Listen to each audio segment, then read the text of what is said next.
stressful situations don't cause stress. How I react to the stressful situation is what causes stress. This whole conversation is about stress is normal.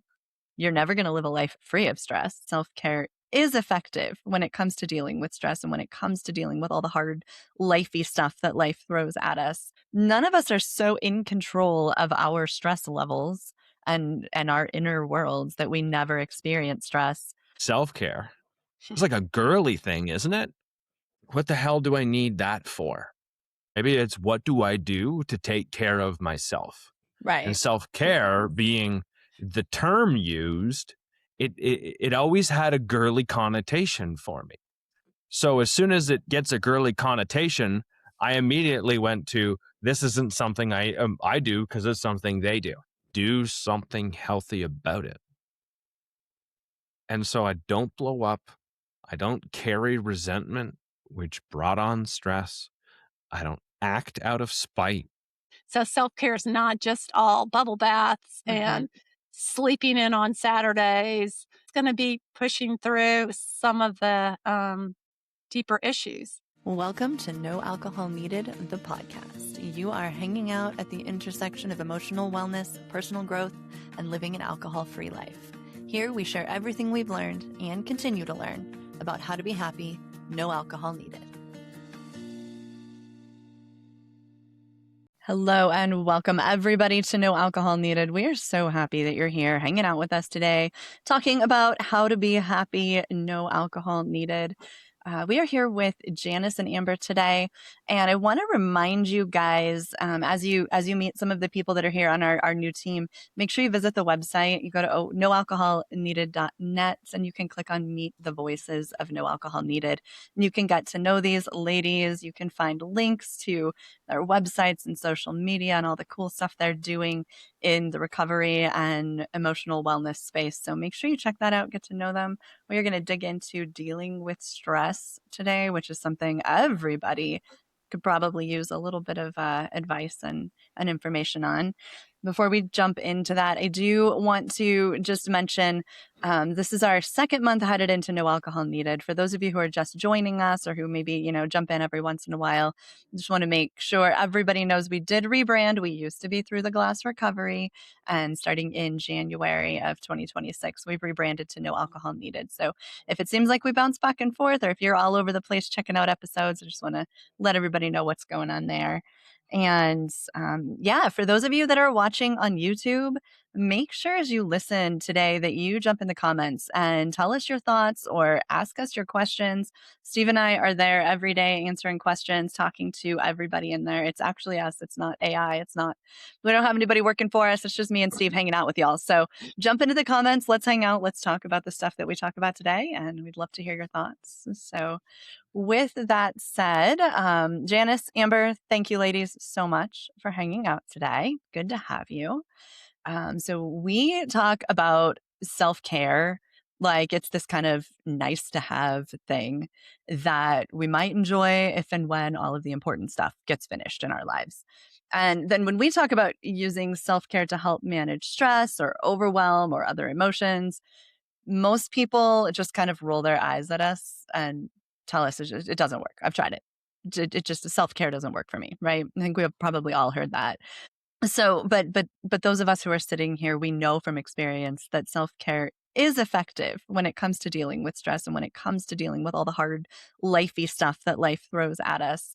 So we're going to dig into some details today and talk about like what things you can really practice and what you can really grab onto and start seeing some relief from the pressure and the stress that's in your lives. So I think this is such an important topic and really looking forward to see where all this takes us. But let's kind of start with sort of our misconceptions. And I know that our listeners probably have some misconceptions about what self-care is and also kind of what stress is and how we're supposed to deal with it. So let's start by like, how did you used to think about self-care before you came to really understand it? What were your thoughts back then? I'm waiting Well, for I was Janice letting- to overshare. I'm just kidding. Well, I'll jump in. So I used to, you know what? I used to pride myself on being able to multitask and get a million things done, you Yeah. know? And I knew self care was important. In my mind, self care involved like a good run in the morning or some exercise. And then, because I was a later in life drinker, later in life, then I saying I needed some self care for my busy day was, a glass of wine or four in the evening. So self care, I mean, I think some people think it's selfish. I always recognize that it's an important part, but I never prioritized myself, Mhm. you know? And I don't know if it was denial or avoidance or just old Janice feeling like I'm not deserving. Yeah, I hear that. I think it's interesting you knew what self-care was. Like, I remember the moment that I first read about self-care, read the Mhm. term on Facebook in probably 2010. Like, it wasn't that long ago that I was like, "What is this thing called self-care?" And at that point, I had, like, 2 little kids, and I was, frazzled and always stressed out and always, maxed out on everything. And I had never even heard the term before. Nobody in my life had ever modeled that for me or talked about it. So, I think it's actually great that you at least kind of knew that it existed. Mhm.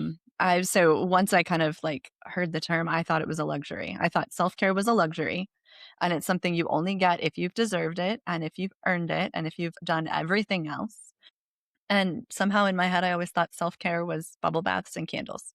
That's it. That's where I'm like, okay, so when you're all done doing everything you have to do in a day, which never happens, then you're allowed to take a bubble bath with some candles.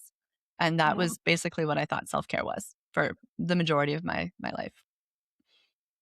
I can agree with that. Yeah, which is nice. I mean, and we can incorporate that when, we talk about what things that you can add. Right. I'll share a little bit about my self-care, and it might sound complicated to some people, but it's really like the foundation of my mental health. And I see my self-care or dealing with my stress, keeping myself balanced and sober, is paying attention to 4 areas of my life. One is my emotional mental health. One is my spiritual health. Mhm. One is physical health. That's always been important to me. And the last is social health. I hope I say this right. I didn't say social health, did I yet? Nope. Nope. Yeah. You're And good. Social and the health. idea is to remember to have balance in all those areas because I know early on in sobriety, I put way too much energy into my recovery and emotional and mental health, and other things fell apart Mhm. without me realizing it. So I try to have a balance. And of course, I'm not perfect and I still have a long way to go. But I really do. And when I preach about family stuff, I always talk about how important it is to include family as part of your, social health. So, So I'm going to talk about what self-care for a minute looked like for me. Maybe not what it looked like, but if somebody were to approach me and be like, what do you do for self-care? mhm, Uh, I think a lot, if you were to say this to a bunch of men, especially, I mean, pre-recovery, Steve, uh, and it took me a while to understand that this was something that I needed to do. But I was like, self-care? It's like a girly thing, isn't it? Like, I don't need self-care. What is self-care? What the hell do I need that for? And so I never really thought about it in a way of maybe it's just not self-care. Maybe it's what do I do to take care of myself? And Right. self-care being the term used, it always had a girly connotation for me. So as soon as it gets a girly connotation, I immediately went to this isn't something I do because it's something they do. Mhm. And so I essentially gave myself permission to not take care of myself, like develop my own version of it that's good enough for me as a man, right? It was just not something that I would even digest as a term mhm. of something that I needed. That's where it was. Like I didn't need to do that. Screw that. Mhm. I think there's going to be a lot of guys who relate to what you just said. And I'm Yeah, glad that you shared that perspective. Definitely, guys, if you're listening, tell us your thoughts in the comments because I want to know if other men feel the same way. I think that's probably really common. it is. And I mean, if you go to the gym, if you go to Mhm. like, what do you do for yourself that keeps your hygiene good? Like Mhm. brushing your teeth, that's a form of self-care. Mhm. Like we don't take those simple things into consideration, clipping your nails, doing your hair, shaving. Like those keep you looking well, and it also helps you with your own like self-worth. Mhm. Um anyways, Definitely. Amber, self-care.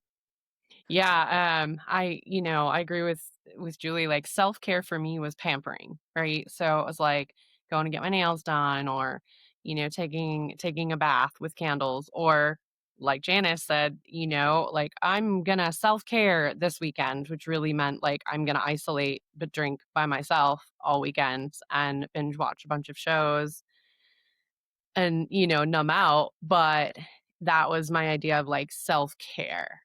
It was like the pampering aspect of it, not doing anything to benefit my mental health, just doing stuff I wanted to do and labeling it self-care. Mhm. And so, y So real. yeah, just doing stuff I wanted to do, and sometimes it would be like, "Oh, I'm gonna read a book," and sure, maybe that was self-care, but I was also drinking wine and I wouldn't get very far into the book. And then, someone would call and I'd get distracted. And then, it was never anything that I took seriously. It was never anything that I carved time out for. And it wasn't anything I did intentionally Mhm. for the purpose of bettering either my mental health, my physical health, my social health, or my spiritual health. Yeah. Yeah. You know, why don't we consider self care as an essential thing? Hmm. Like, part Yeah, of my self care is sleeping well, Hmm. you know, but why don't we just like assume that everyone needs some little self care time? Mhm. Oh, I think it's absolutely. necessary.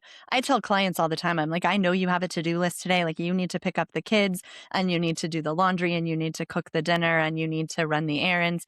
And also, some version of self care needs to go on that list in the top three, Hmm. no matter Mhm. what, every single day. There needs to be some version of taking care of yourself every single day. Like, it deserves to be on the to do list. Mhm. Mhm. So, Julie, you initially opened this conversation up with self-care and stress, Hmm. overwhelm. And like they kind of go hand in hand because if I don't take care of myself, I am more stressed and I am more overwhelmed. Hmm. Mhm. I mean, 100%. those two, like lack of taking care of myself leads to me being more stressed, Hmm. plain and simple. So my original version of dealing with stress outside of clearly drinking over it, drinking at it, because it was a way. I drank at stress and I smoked at stress. I used smoking as a way to just escape. I could walk away from. I'm going to go and have a smoke. I can walk away from everything and just not deal with it anymore. Drinking was a way to actually remain in the same space and not deal with it either. Hmm. Where, like, two different ways of just avoiding the thing that I needed to do. So stress was something that I would grin and bear and generally led me to a space of two different things. I would either end up in anger and resentment or I would shut down. Yep. So I would end up in anger or resentment and then do shit out of spite to try and relieve the stress or the confrontation or whatever it may be. Or I would completely just shut down because I felt helpless. And regardless of what I was going to do, I was still not going to win. I wasn't going to alleviate anything. So then I shut down to remove myself from that feeling. Hmm. Neither one of them worked. Right. Because I never dealt with either side of it, nor did I deal with the actual issue of what was causing it either. And I'm pointing outward. Generally speaking, it all starts here and then it's outward. Mhm. Mhm. That feels like it's backwards because normally it's an outward thing that then creates the inward reaction. But the inward reaction is the only thing I have control over. Right. And then I get to do something about the outward thing. But so to tie this back up, I drank over that to remain in the situation, and I smoked to remove myself from it, and I had a valid unhealthy excuse. Mhm. I'm going to share a little tidbit. So I know that, smoking and drinking go hand in hand with a lot of people. I'm guessing we have a lot of listeners that are probably also smokers too. So this might be relatable for some people, but there is actually been some, I don't know, some discussion, or there's a theory that part of like the majority of the reason that smoking feels like an effective way to combat stress is because you are removing yourself from the situation for 10 or 15 minutes, and B, taking multiple deep breaths while you inhale. And then you go back into the situation and you feel like you can handle it again. Like a And breathing exercise. I think that is valid. Right. So Right? That's true. exactly what it is. So for those of you who are still smokers who want to not be smokers, absolutely worth walking outside and taking some deep breaths in the fresh air without the cigarette, and then coming back into the situation, because the whole thing actually creates a calming effect. So total side note, but since you mentioned it, I wanted to share that. Yeah. So yeah, Steve, we, like you said, we're tying stress and self-care together today because I think they really do go hand in hand. So if we look back at our previous misconceptions or our previous, older beliefs and understandings, how did you look at stress and how did you look at overwhelm back before you learned some things, back when you were still drinking to escape, or whatever that looked like for you? What was your old perception of stress? I think I had it as an unavoidable, activity that came with, being a mom of 4 kids, trying to work part-time and juggle everything. Like, it's just a fact of life. You gotta deal with it, as opposed of as looking for a solution for it. If anything, Mm, my only solution was, like, being more organized.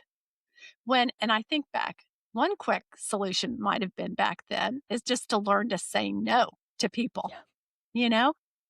To not take on extra things. That just popped into my head. Maybe it's a tool so it'll benefit someone, but, I'm still working on this. I wanna share a quick story Yeah. because, Stories are I was great. thinking about this. So, I'm still working my stress. I'm almost 13 years sober. I've got some good recovery tools, yada, yada, yada. Not to pat my back, but I still struggle. And it was very apparent a couple of weeks ago. I'm leaving my job. I have a fun part-time job, and I get a text from my neighbor who says, "I think a pipe has burst at your house because there's water gushing from the side of your house into our yard." And it was just after or during this deep freeze in Alabama where they tell you to turn your water on and all that kind of stuff. And I immediately panicked.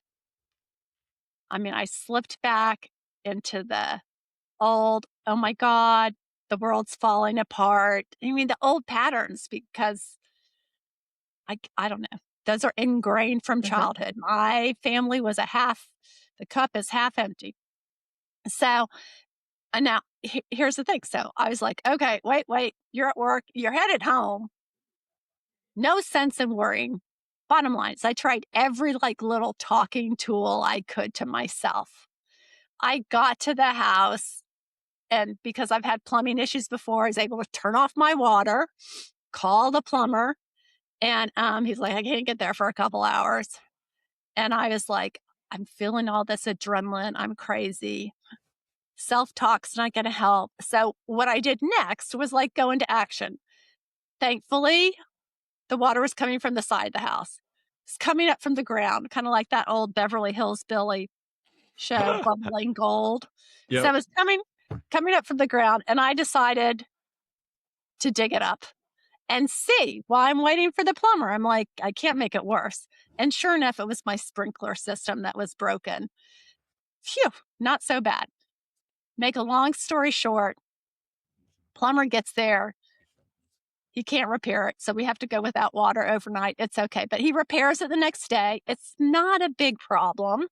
You know, I had managed, and looking back at the time, and while I was in the process, I managed my thinking, but I couldn't manage the internal stuff. So, Steve, when you were talking about how you could control the internal stuff, but not necessarily the external, in my mind went straight to the physiological things, the heart racing, Mhm. the cortisol, and which really anxiety was a big fuel for my drinking. And I didn't feel like drinking at this point, but those feelings stayed with me for at least 2 hours, but Yeah. felt like eternity afterwards.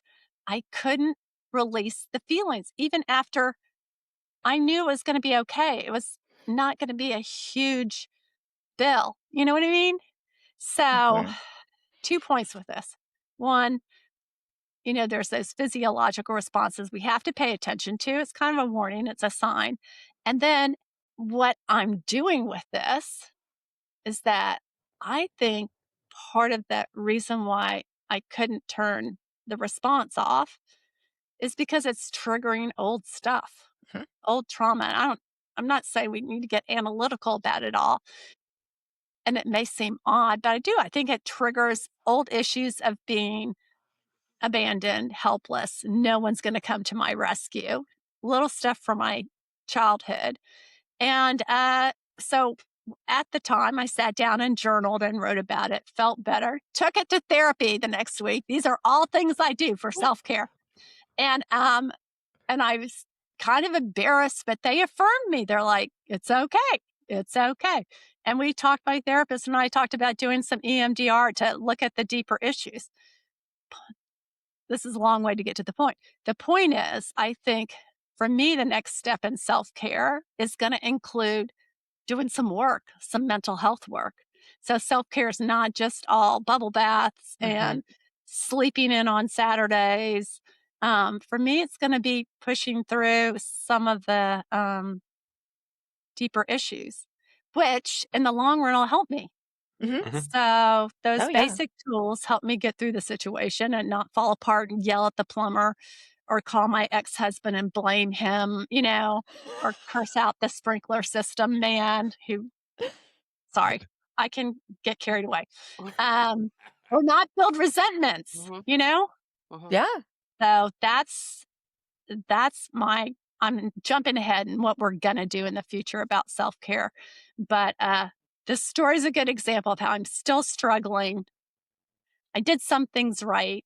Mhm. I'm I I identified a new area to work on, and that's okay, you know? 100%. Yeah, let's do a show of hands really quick. How many of us have completely mastered dealing with stress and never really experience it anymore? Okay, that's nobody. One. Right. Like, we all talk about it. We've all learned tools. You just shared. You've learned tools. You kind of knew what to do. None of us are so in control of our stress levels and our inner worlds that we never experience stress or never still feel like we're a little bit overwhelmed by the physical and emotional responses. This whole conversation is about stress is normal. You're never going to live a life free of stress. It's just Mhm. about how can I learn a little bit better? It's a practice. That's all it is. Like I don't think anybody, you could never ask any human, do you ever, who never experiences stress?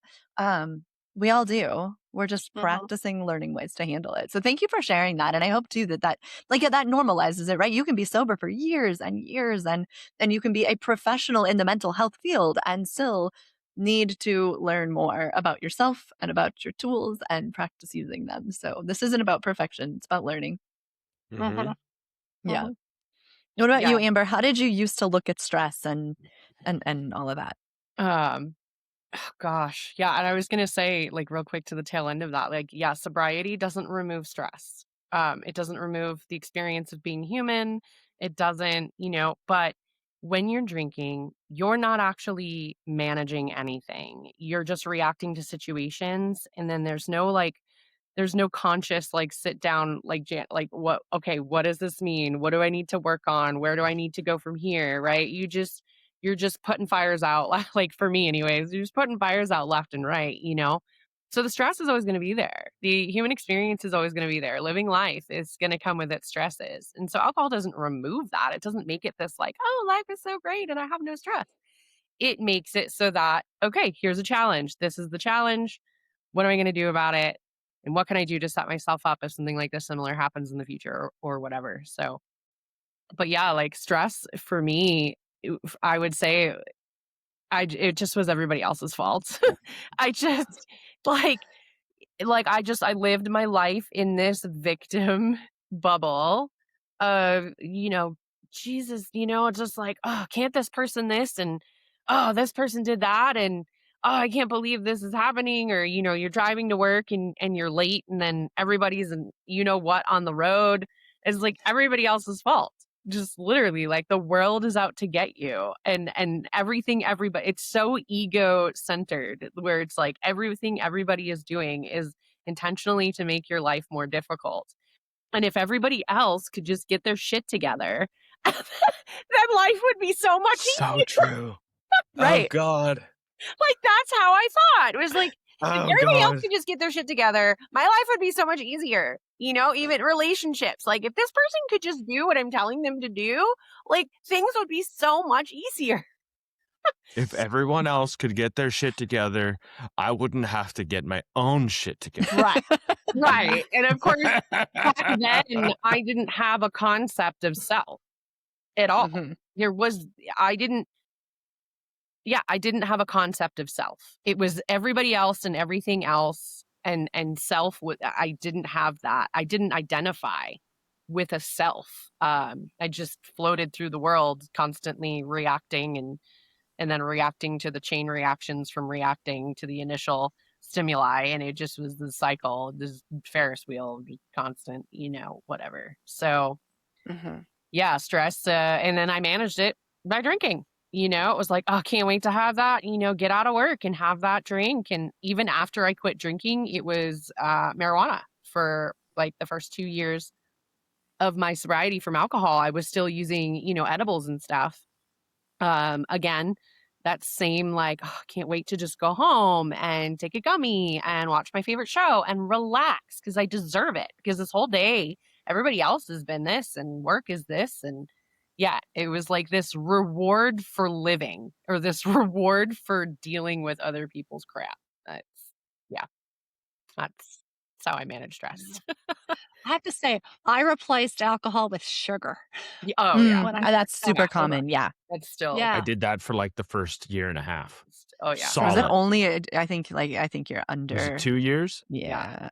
Well, maybe it was more than that. It was more than that. Like Janice, was it? It was when I moved out. So yeah, about 2.5 years. And that like when I moved into my own apartment, I would literally go to the store and buy like 2 or 3 tubes of cookie dough. Oh yeah. And like I'd have 2 tubes in the fridge, and 1 tube was like I would eat almost a whole tube of cookie dough. Like I have a nasty evening sweet tooth. It's a true story. And like 9 o'clock rolls around, and then 10 o'clock hits. And I know this is way off topic, but 10 o'clock hits, and that sweet tooth is almost screaming, like the same craving of like you wanting a drink. It's the sweet tooth is the same craving as that. And I would normally quell that sweet tooth back then, anyways, with that was my cookie dough phase. I had a lot of different sugar phases, but I can relate to that one right there. Right. Big time. Yeah. Which may be a good lesson for anyone early in recovery. Our brain is still programmed and it takes a long time for it to reprogram and to not want that quick fix. So ideally, I wish back then I could have replaced it with a brisk walk or something, but no. Right. I thought you were going to say a brisket, and I was going to be like, yes. Now you're talking. I like that idea. We're just like, we're vibing on. And then you said a brisk walk, and I was like, nah, I like walks. But there's also brisket's like a huge calorie deficit from not drinking, like I learned that, it's like the amount of calories I was consuming by drinking versus eating food. I remember when I quit drinking and I was like ravenous. I couldn't eat enough. And yet I was losing weight, and I was like, I have a tapeworm. I had all this stuff, right? And my doctor was like, no, you're okay. Like you're like you need those calories. You used to get the calories from the alcohol, and from the sugar and everything. So I was like, okay. But anyways, Right. we Yeah. digress. Okay. Yeah, Back to secondary it, addiction. Julie. Well, let me Yeah. ask a question though. So, what do you guys think about, if you're early in recovery, a quick fix and replacement of alcohol? Oh, I mean, if I was going to ask or answer that question here real quick, that would be if there is something outside of alcohol that you have a craving for. I don't care if it's ice cream. I don't care if it's whatever. Like it's generally probably going to be better than Yeah. drinking Mhm. anyways. So I mean, if ice cream turns into your crutch, let it be your crutch. Yeah, you work If on You can one deal at with a that time. later. Yeah. yeah, like deal with one problem at a time and go from there. Mhm. Alcohol was a problem I dealt with. I replaced it with sugar. Then I dealt with the sugar when I ended up having the capacity to deal with the sugar.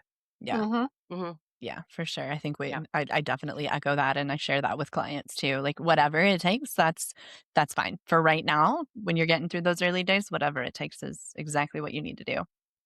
Yeah. Um, Yeah. so I Okay, will say, Julie. going back to like the stress thing, and like I think the one thing that I wanted to mention when we're talking about like my old perception of stress, I always felt almost embarrassed that I was as stressed out as I was. I had this voice running in my head of, I shouldn't be so stressed out right now. I shouldn't be so stressed out right now. I should be able to handle this.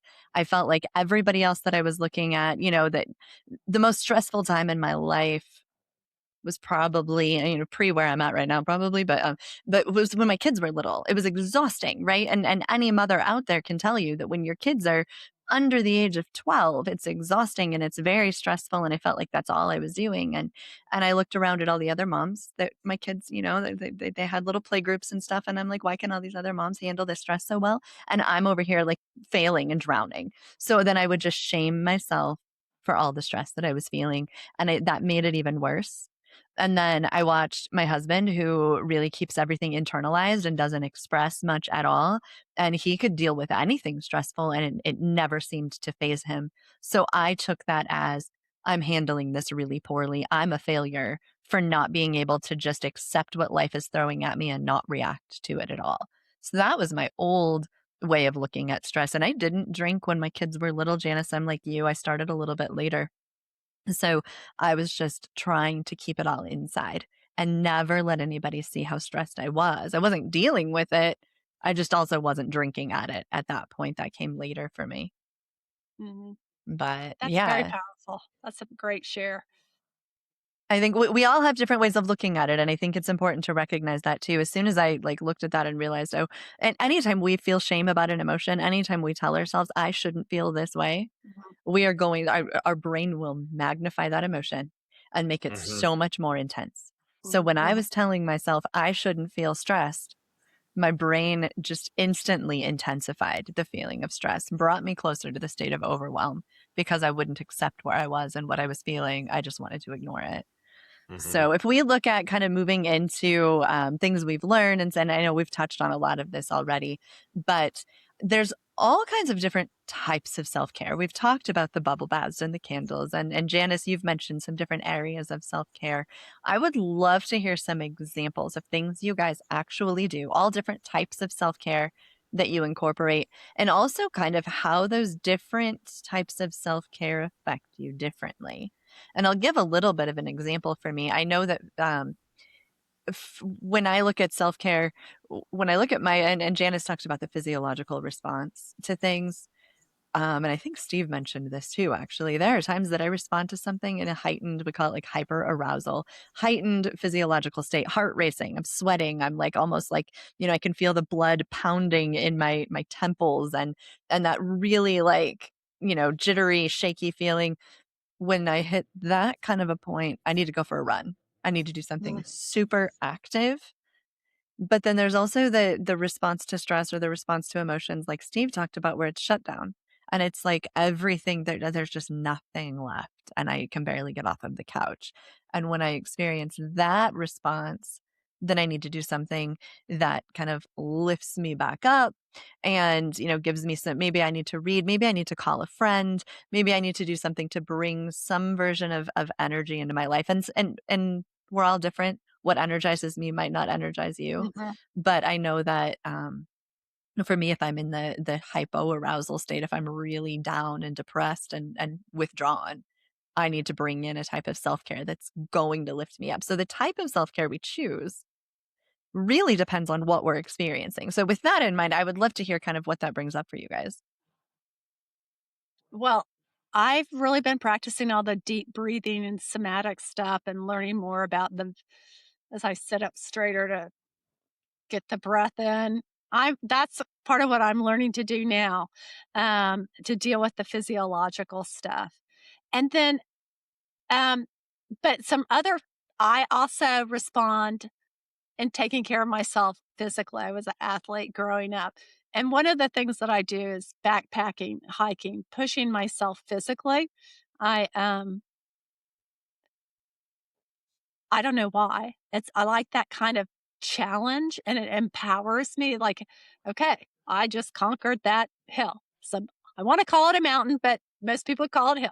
I climbed that hill. Yeah. And that makes me feel stronger and then Mhm. makes me be able to handle the next stressful event. Mhm. I mean, and I did rely upon that with the water burst. I was like, Janice, you gave birth to 4 kids. You can handle, you know, a pipe burst. So It's all about the perspective. it Right? is.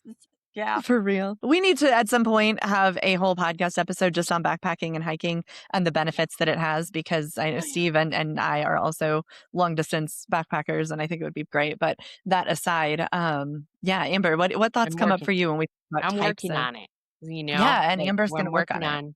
on being that person.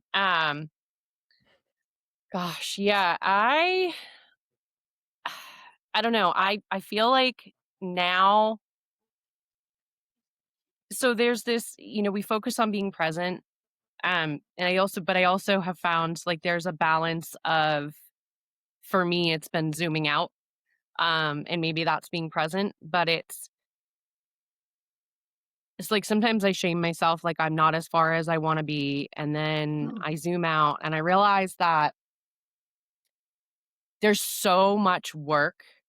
And this is making me emotional right now. So I'm just going to let it be. There's so much work that I continue to do in here that like I'm constantly rewiring how I think, how I analyze, how I process. And more recently, I'm more aware of me. I'm more aware of my habits. I'm more aware of where I self sabotage or where I stop or where I get stuck. Or what I'm doing to, like, I put way too much on my plate. I'm the one that does that. Like that's what I realized from all of this is other people weren't putting too much on my plate. Like I was taking it. So I have responsibility for that, right? Like whether it's emotions or whatever it is, it's like people can give it, but I don't have to take it, right? I don't have to accept it and I don't have to add it to my plate. But really working on myself and like figuring out my own routine because I spend so much time comparing myself to others and wanting my life to look like someone else that I admire or they have and it's like and I think I've always thought like it has to look exactly the same way for me to get that result.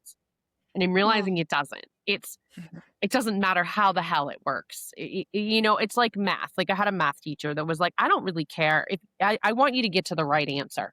However that looks for you, the result, right, is the thing. So I don't know. Take for this weekend, for instance. I have this tendency to it's like I have 2 days off. So I'm going to take one day and I'm going to do all the things I need to do. I'm going to do all the grocery shopping. I'm going to do all the laundry. I'm going to do whatever it is that's on my to-do list, right? So I have one day packed to the gills of all the stuff. And then Sunday I can relax. And what actually ends up happening is that Sunday I'm a sack of potatoes because I overexerted myself in one day. I just worked 5 days a week. And then I took a sixth day without a break and did all of the things. And on Sunday, I'll tend to just like self-care is like numbing out and playing on my phone and just like not doing anything. And so this weekend I was like, I did a bunch of stuff yesterday and I was like, which was a first for me. I was like, you know what? That's good. That's enough. I'm good. And I ended up knitting. I've been wanting to knit, and learn how to knit. And I ended up knitting a face cloth.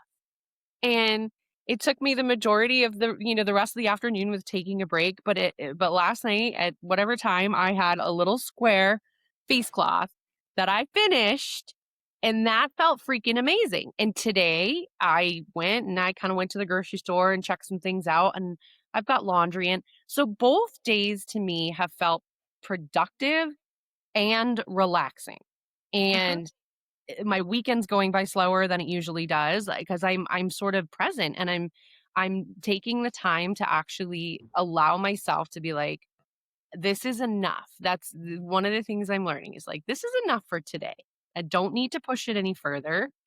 If I want to enjoy tomorrow, I can just, take this time. So yeah, there's a lot of work happening in here.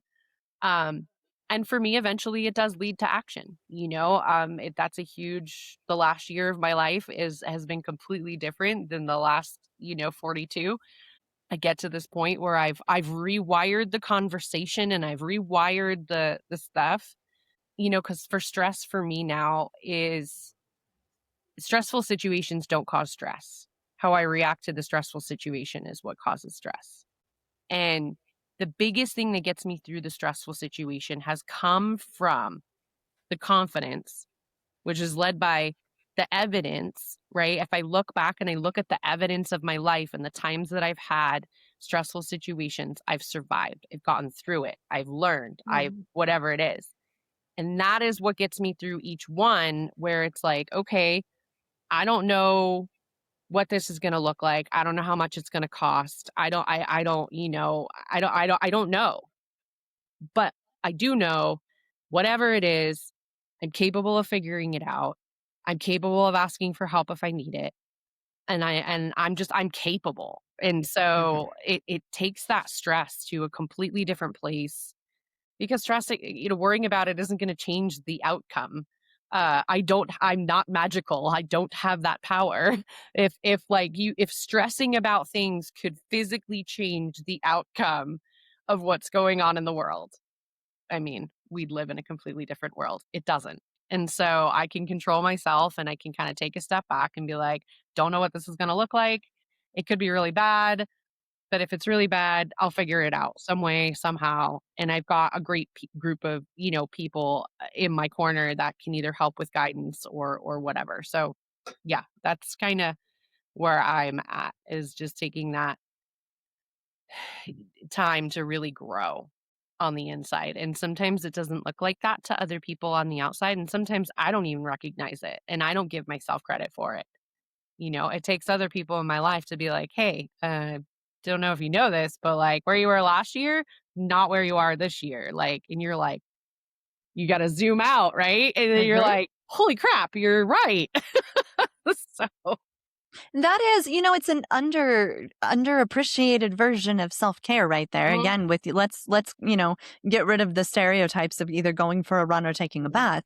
Yeah. Sitting down, writing out how far you've come, or even just sitting there thinking about how far you've come, giving yourself credit for your accomplishments. That's absolutely a form of self-care that can move you through all kinds of different emotions or even stress. Yeah. I mean, sitting through one more thing too that I was going to say earlier when Julie mentioned, because I'm not a parent, and so I don't know that hustle side of life, but it seems like self-care is as simple as you've got a whole bunch of stuff going on in your plate and you're feeling overwhelmed and you're feeling stressed. Like self-care can be taking literally 3 minutes or a minute if that's what you have. And like, is there one thing you can take off your plate right now? Is there one person you could call and be like, hey, I'm overwhelmed. Is there any way you could pick up, Joey from basketball? Or is there any way you could, whatever it is, can you take one thing off your plate? That's self-care. It's not flashy. Absolutely. It's not, it's not pampering. It's caring about yourself the way that you care about the other people in your life. If you you can love you can self-love and self-care, right? I'm learning there's a difference. You can love yourself and not like yourself. And if you don't treat yourself like a friend, like how you would treat your best friend, the advice you give or what you tell them, hey, maybe you could do this. If you're not doing that for yourself, then you're not caring for yourself. So, yeah. Absolutely. I'm done. Steve, you had One of- something. Yeah, one of the things, just listening to Amber talk and like condensing it, one was time management and the other one was task management. So she realized the free time that she had, and then this weekend she decided to divide up the tasks, so both days felt like they were successful, good feeling days where she had time to do all of the things rather than like general black and white thinking, bulk do this so then I can do this. And it was one of the things I did too, and I did the same thing with school, and I'm still trying to figure out how to do that. Like, I won't start the homework if I can't finish the homework. So I have 2 hours and I know the homework's going to take me 4. So I'm not going to sit down in those 2 hours and do that homework. I'll sit down and do some other homework, but that one's done in an hour. So I still have another hour.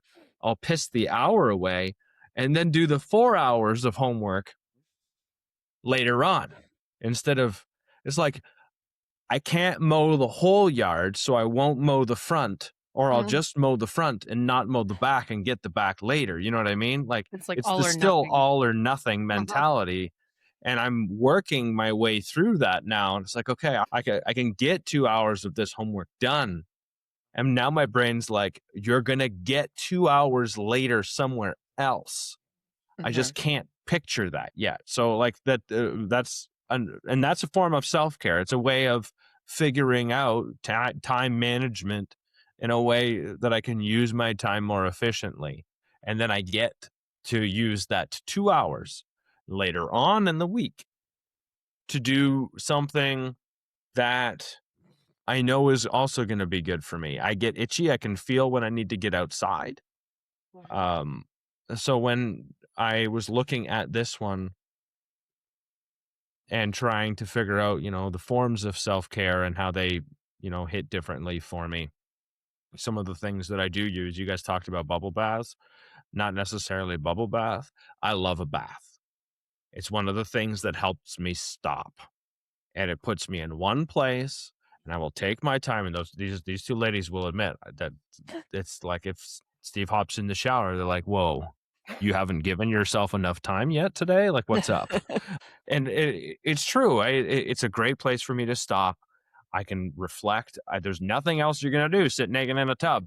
So it's just with me, myself, and I. It's my time for myself. Nobody interrupts me, and it's fantastic. That being said, I love getting outside and adventuring, get some fresh air. It's a fantastic form of self-care for me. Exercise, like, kind of goes hand in hand with getting outside, going on a good hike. Yesterday, I put 7 miles on. It was great. It was just outside, fresh air. It was cold out. It was all of the things, but it was still like I could feel that like deep-seated need to just get my heart rate elevated and break a little bit of a sweat and get some fresh air. One of the other things, it was interesting when I was reflecting on this, play. I am a goof at heart. And I'll say silly shit and I'll bop around and I'm just a goof. Weird stuff comes out of my mouth all the time. Our Instagram reflects that completely. That was my thought exactly. and that is seriously like humor, and that's my form of humor. But laughing is such phenomenal medicine, and that's literally how I probably entertain myself, and I think the friends that are close to me get the entertainment value, sometimes the eye rolling value, out of it as well. But that being said, like, play for me is definitely a form of self-care, and I do it on a daily basis. and I do this throughout all of like my interactions and stuff like that. And I've just like realized this today, that this is something that is probably a major form of self-care that I do use, is play. Yeah. Definitely. And play can be different for everybody. What that looks like for one person may look different for another, but I think that's so important. Yeah. So one point that I wanted to make is that when I look at self-care, when I look at how I apply it to my life, when I look at how I apply it, with clients, there's 3 different types of self-care. And Janice, I actually have like a 6 list, like you have your 4 list for the areas, but then there's also like types of self-care. So for me, what that looks like is there's the daily habits of self-care, which kind of just keeps our nervous system regulated, starting first thing in the morning. And then there's also like the little special things. So like I'll set aside one day a week where I get to go for a hike, or I go to the library, or I go, walk around on Main Street and go into the little shops or something. Like it's a little bit extra. I don't have time for that every day. So but I try to incorporate some kind of special little boost of self-care once a week. Kind of set aside like a date with myself or a friend to go do that. And then the other type of self-care is, what self-care do you use in a crisis? Because we need all of them, right? And that goes back to, and I don't mean crisis like a tragedy necessarily. I mean that too. But when things hit you and you can just feel like the water pipe burst, what kind of self-care do we use there? And I think for all of us, it helps to have a list. Like we need to know ahead of time, here's the things that I know I can do if I'm experiencing a crisis. And when we can incorporate all of those holistically, the daily habits, the tiny little things like the 5-minute deep breath, or, the breathing thing that you do on your lunch break at work, and the cup of tea you have when you come home from work, and whatever that looks like, you can create habits around these tiny little bits of self-care.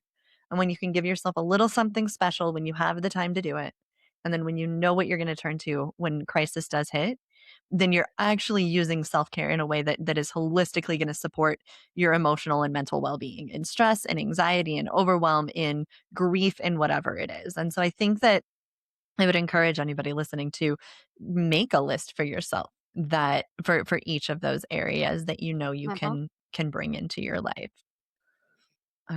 So You let's guys, go ahead. you guys have shared so much. I've been taking notes.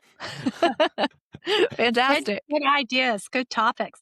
Well, and that led me to think too, one of my things I always preach and is important to me is awareness, is building awareness around this. And I think becoming aware of the good things that you can do for yourself, making a list, along with that list, then check it off. Check off, I did this today.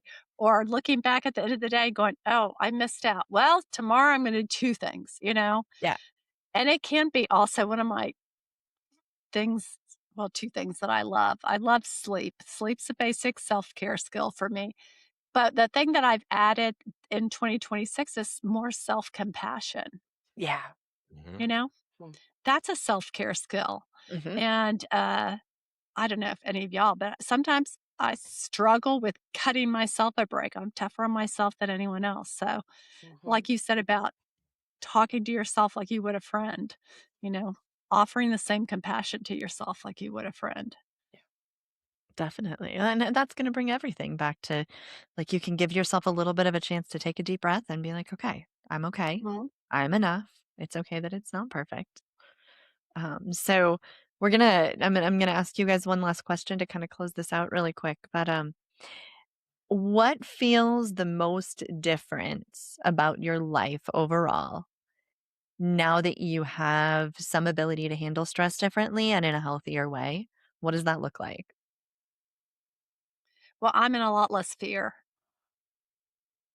And I'm driven by fear or pulled away by fear. But when I know I've processed through something, then it helps me build that kind of like stress muscle, And so, and even looking back at the water pipe thing, I mean, I did pretty good actually, And although I had to seek feedback because I thought I was a little silly for digging it up myself, but my women's group was like, no, that's a smart thing to do with that physical energy. That was good. So, I forgot the first of the question. What was the question? Overall, how has your life been impacted by your ability to learn to deal with stress now? Okay. My ability to handle stress is so much better by doing daily, weekly self-care activities. I have a higher capacity to deal with it. Mhm. There's the quick answer. I love it. What about you, Love it. Amber? Yeah, I mean, just the more and more slowly building routine into my life, because routine is something I just, again, one of those things where I labeled myself. I'm just not the kind of person who's good at routines. I do that all the time. My self-talk, Julie and Steve, if they're in the room, like they'll be like, "Hey, let's check the self-talk," because that's just how I operated. It's just like, well, this is just who I am, and I'm not the kind of person. I don't do routines well, and that's just bullshit. I just hadn't figured out how to make routines for me, and so even things like I wash my face every morning and every night before I go to bed. And to the point where, like, I will get in bed sometimes because I'm so tired and I'm like, I'll just wash my face in the morning. And I feel restless. And I'm like, no, I need to go wash my face because it's just something that sets the tone for the beginning of the day. And it just puts this, like, you know, this beginning and end to my day. Slowly, building up, having slower mornings, giving myself more time in the morning for work. Whatever works for me. If I need 2 hours to wake up, then I take 2 hours to wake up, right? There's nothing wrong with me. It's just learning how to learning how to honor my body and honor what it needs and honor my brain and stop fighting it and labeling it and, well, I have ADHD, so that's just the way I am. Or, it's like, okay, I notice that I tend to do this, right? How do I hack that? Like, forget what you read or you see. It's like, just experiment. How do I hack that? How do I make this different? But my life is it's less internal chaos. And the more I lower the volume on the internal chaos, like, the easier it is to deal with the loudness of external chaos, right? Because you don't have the both of them going off at the same time.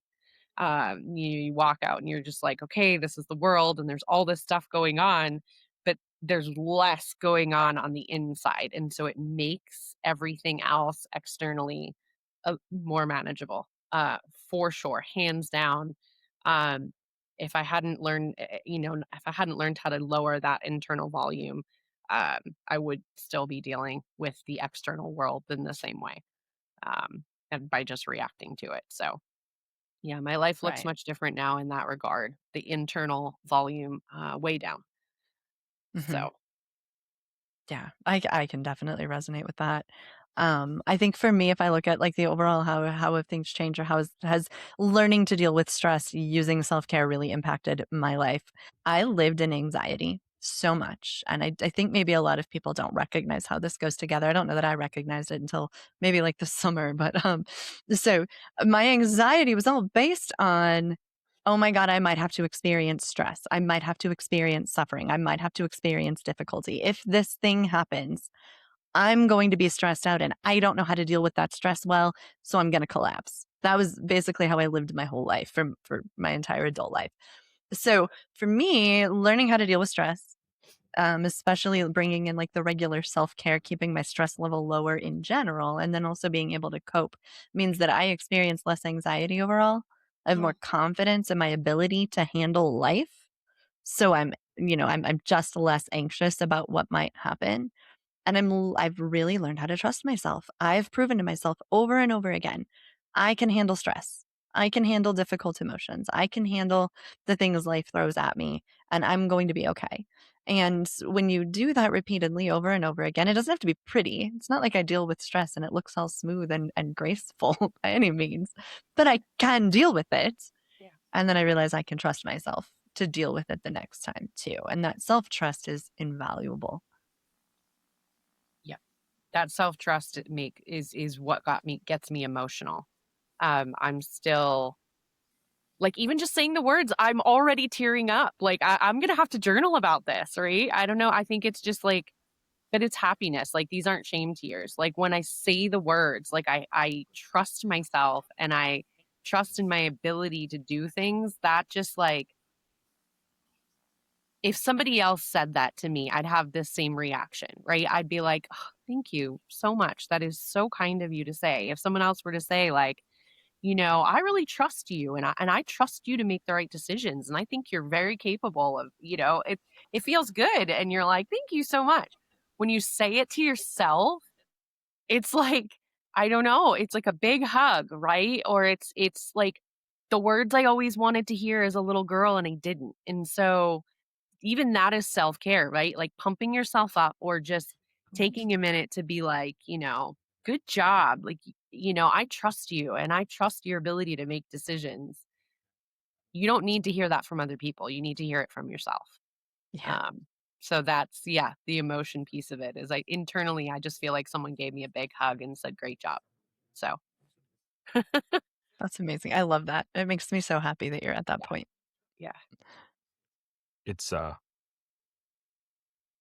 it feels really good when you find that peace and it's real.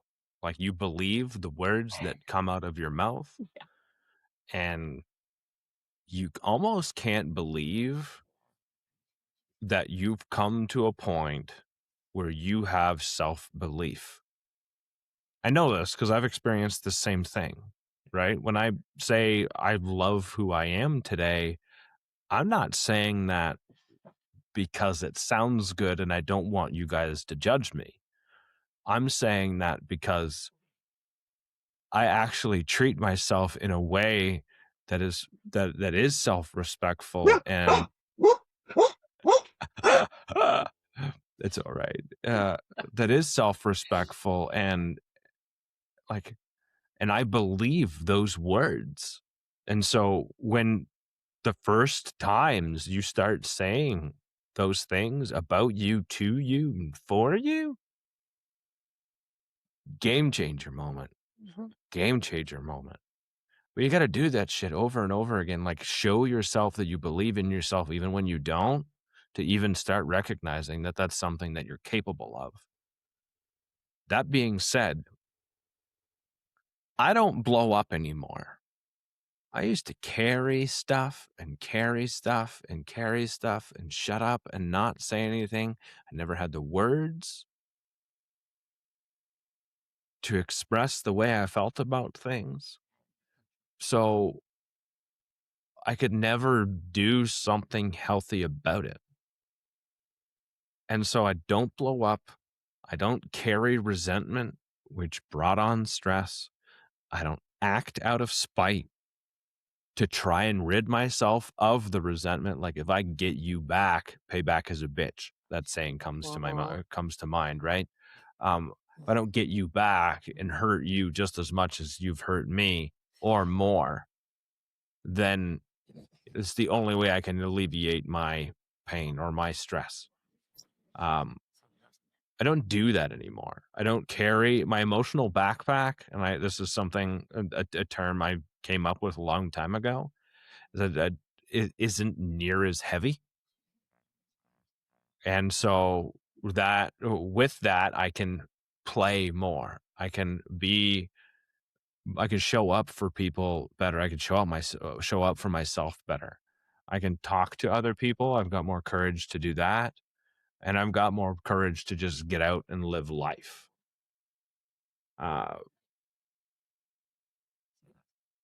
The tension that exists when I have stress in my life, like there's good stress and bad stress, right? I think we're clearly talking about like the bad stress, the one that's like self-created. That tension now only exists in vacuums around the situations that they exist in. I don't have to, I've done a lot of work of making sure that, this doesn't bleed everywhere else. And I'm sure as I start reintegrating things into my life that are new and wonderful and fun, that I'm going to have that challenge again. like not bringing work home and those sorts of things. I've done a lot of this stuff that really helps bring it back to like this week, busy work week.